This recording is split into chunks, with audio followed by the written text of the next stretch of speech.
सुनो ना।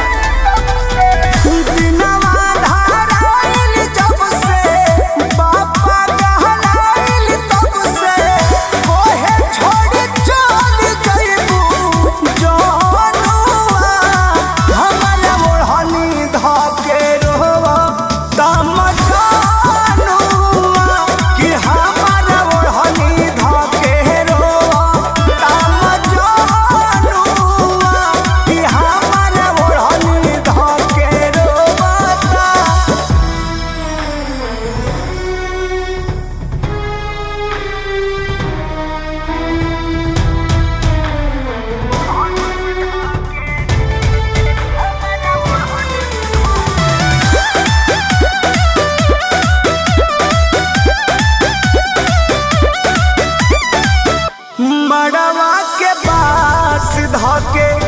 देखी मजनुआ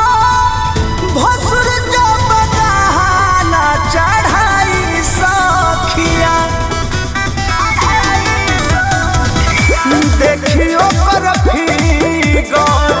कापे लगी जीगर ओखिया न ओखिया मिलाई सखिया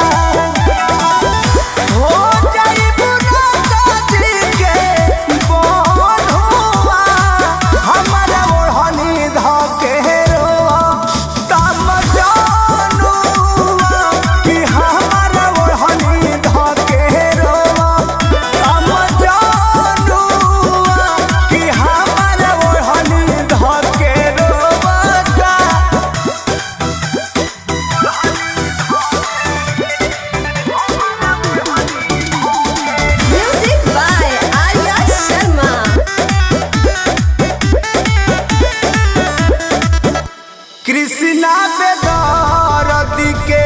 होता पछता कहतार दिल ना लगैले रहती